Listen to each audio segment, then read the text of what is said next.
Después que España perdió el partido en el Mundial contra Marruecos, muchos de ustedes probablemente vieron que España misma se quedó sorprendida de la cantidad de marroquíes inmigrantes, la mayoría ilegales, que salieron a la calle primero a celebrar y después a destrozar, ¿no? Porque hubo un encuentro con la policía, los que estaban celebrando, los marroquíes se enojaron, y esto creó toda una situación de tensión en torno al tema de la inmigración.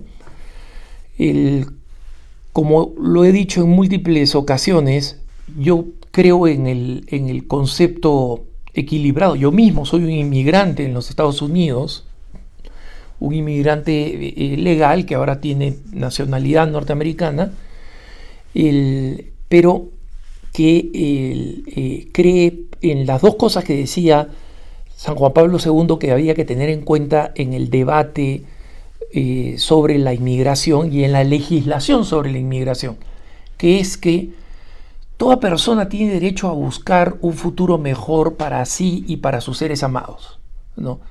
Y en consecuencia quienes emigran tienen el derecho a buscar esa situación mejor. Y esta verdad de la doctrina social de la Iglesia se contrapesa con el hecho de que toda nación tiene el derecho de regular sus fronteras, ¿no? Regular sus fronteras, es decir, establecer los términos en que la gente que está inmigrando entra en el país.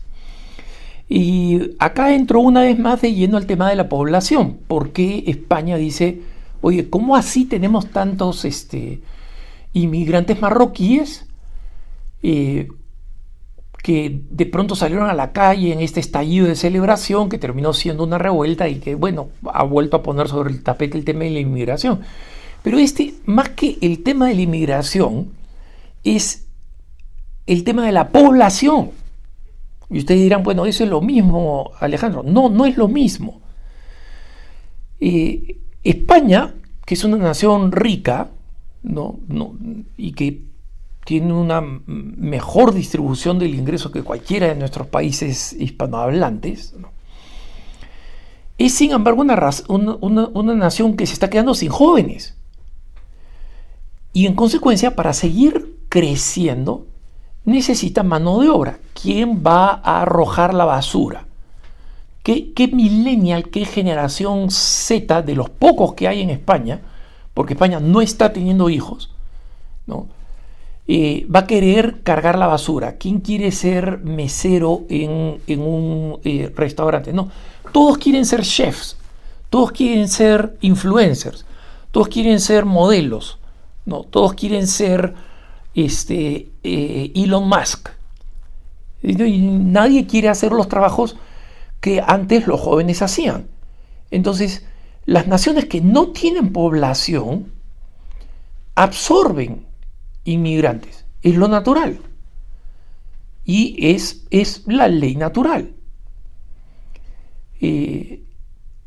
Cuando uno mira un mapa de España, un mapa de Europa, donde las naciones con la más grave crisis de falta de población, ojo, no de exceso de población, sino de falta de población, España está entre las más oscuras, entre las más negras, o sea, han utilizado tonos de grises, ¿no? Y entre el norte de Italia, Inglaterra y España se pelean el primer lugar, donde no hay hijos. Los españoles no tienen hijos. ¿Y cómo no va a pasar esto cuando el gobierno español, el gobierno socialista español, elegido por los españoles, que estaban pensando primero pues en su jamoncito pata negra, ¿no? Porque los socialistas les ofrecieron comidita y mejores sueldos a cambio de España, de matar a España. Resulta que el gobierno, la ministra de la Igualdad en España, que es la institución que más destroza la igualdad, ¿no? Especialmente cuando está en manos de los fascistas socialistas, Ione Belarra, esta persona, ha creado una nueva ley donde habla de los tipos diferentes de familia. Y dice, la familia ya no existe.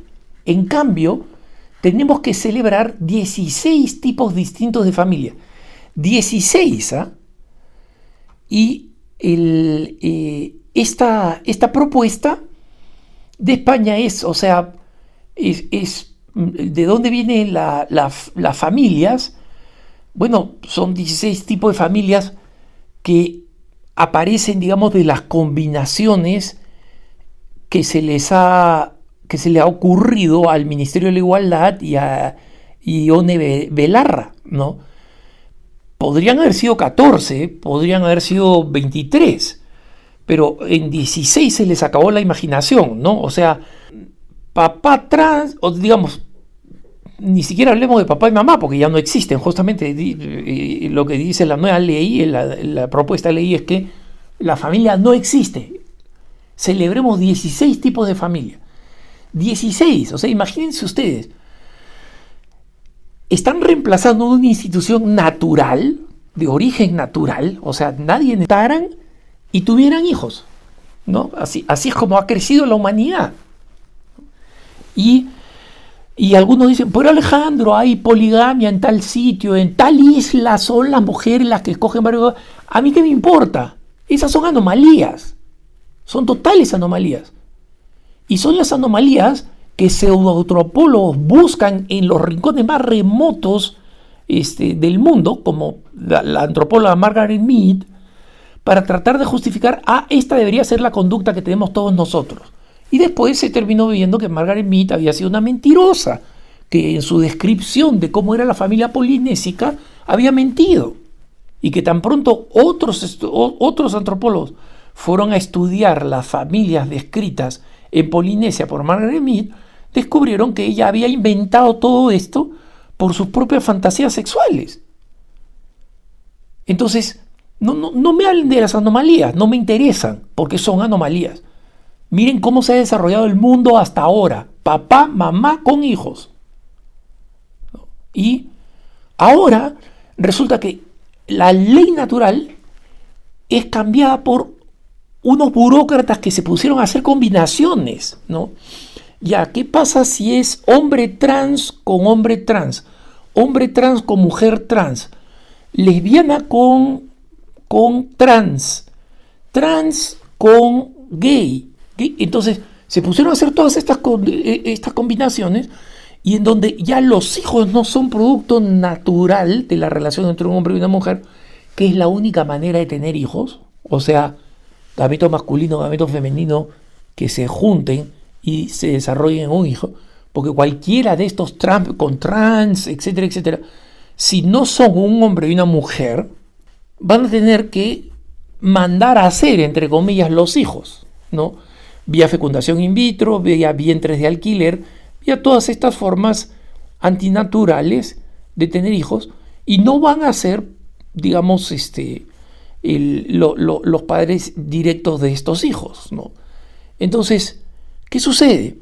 16, si se pasa esta ley, y probablemente la pase porque quienes están en control del Congreso es la caterva de sujetos que los españoles, especialmente los que se están volviendo más viejos, y lo único que les interesa es su pensión, ¿no?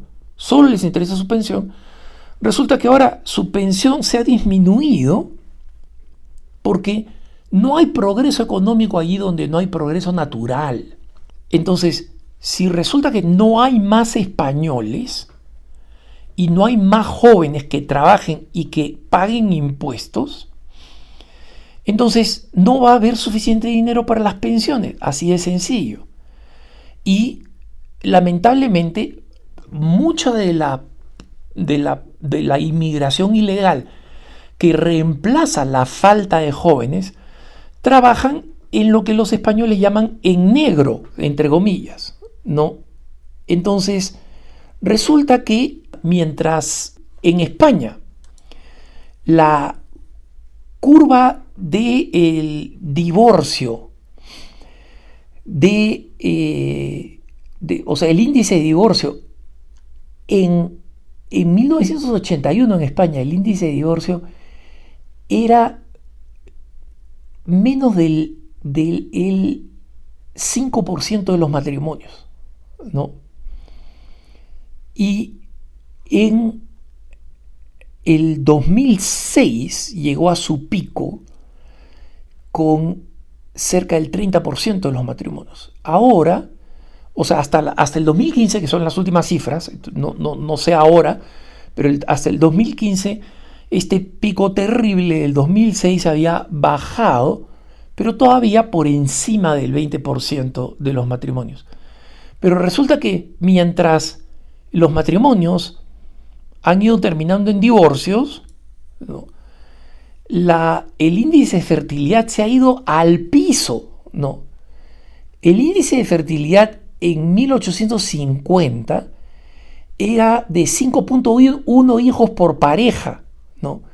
Y hoy día apenas pasa del 1 por pareja, que es malísimo, porque como saben ustedes, para tener tasa de reposición poblacional se necesita que pase ligeramente de los 2 hijos por pareja, ¿no? Que sea 2.2, ¿no? O sea que algunos tengan 2 hijos, otros tengan 3, y los que no tienen hijos se hayan compensados por aquellos que tienen 4, tienen 5, que es básicamente una anomalía en España, ¿no? Tanto así que lo que antes era absolutamente normal en las familias españolas, ahora se tienen que asociar. Hay una asociación de familias numerosas porque tienen que pedir que las empresas hagan productos en paquetes un poco más grandes, que hagan más descuentos para comprar en cantidad, porque antes toda España era así, ahora ya no es así. Entonces, cuando uno mira a estos índices de divorcio e índices de natalidad,